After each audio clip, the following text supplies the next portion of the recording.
This past summer, Congress passed the Inflation Reduction Act, which boosted IRS funding to the tune of $80 billion spread over the next decade. While that is a lot of money, it actually represents a return to normalcy.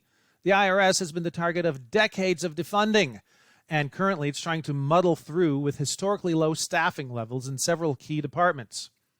But this is the IRS after all, so not everyone wants to see it well-funded and well-staffed. Some people are even concerned that the agency will use this influx of money to weaponize their operations, literally. I'm Bob Goulder with Tax Notes. Together with my colleague, Joe Thorndike, we're going to take a look at the IRS and its guns, because yes, they do have some. We're going to do it all in 5 minutes. Joe, Congressman Matt Gaetz went on Fox News a couple of weeks ago, and he lambasted the IRS for spending money on guns. He tried to make the point that all they really need to process our tax returns is a simple calculator.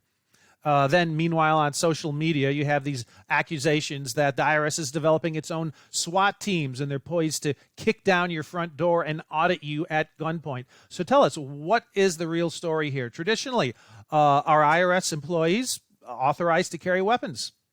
So let's get right to it. As you said, some IRS agents do carry guns. But honestly, that really shouldn't surprise anyone. I know it's old, but hasn't anybody seen The Untouchables? Has everyone forgotten that it took an accountant to catch Al Capone? Now that movie, it plays fast and loose with some of its history, but it does get one thing right. The IRS has been chasing dangerous criminals for more than a century.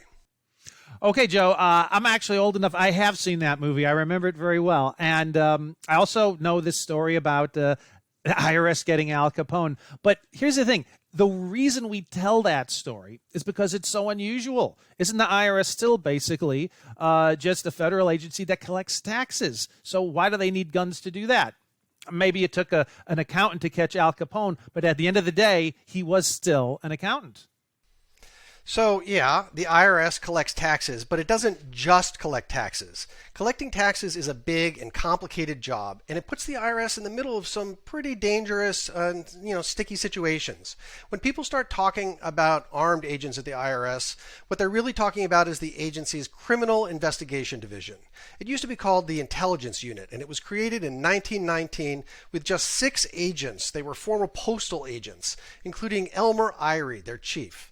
The agents of the intelligence unit, they gained some fame in the 1930s for taking down notorious mobsters like Capone when other law enforcement agencies wouldn't or couldn't. So Capone, he's really well known, but there were others like Beer Baron, Waxy Gordon in New York, and Nucky Johnson in Atlantic City. You might remember him from HBO's Boardwalk Empire.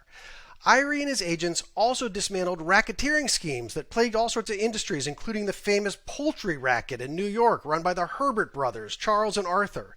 And they were pivotal in solving the famous Lindbergh kidnapping case, definitely the most famous kidnapping in U.S. history. And let's be clear, solving these crimes, the intelligence units weren't just scouring checkbooks and bank records. They were doing that, but they were also working undercover inside criminal organizations at a time when J. Edgar Hoover wouldn't allow his FBI agents to do undercover work because he didn't trust his agents to stay clean. The FBI got most of the publicity in these years, but Eyre and his revenue agents, they were doing most of the work. So here's the thing. Undercover work with gangsters is dangerous. Doesn't it seem reasonable that Eyre wanted his agents to be armed? All right, Joe, you convinced me. It's a dangerous world out there. The IRS needed guns to take down Al Capone, but that was a long time ago. Haven't times changed? Why do they need the guns now? Bob, times really haven't changed in a lot of important ways. It's not like criminals have gotten any nicer over the last 90 years. The Criminal Investigation Division is still chasing bad guys, and they are still working undercover with those bad guys. Here's a story from the agency's official history from a more recent period. Quote, one agent was stabbed repeatedly with an ice pick. Another agent was offered $10,000 to murder the wife of one of the targets. This is not green eye shade stuff for accountants armed with calculators. Thank you very much, Congressman Gaetz. It's increasingly this kind of work involves the really bad guys of a globalized criminal world, including drug dealers and terrorists and money launderers and other kinds of people that you don't want to invite home for dinner. So here's what I say. Is it really so crazy to think that agents facing these kinds of people might need to carry guns?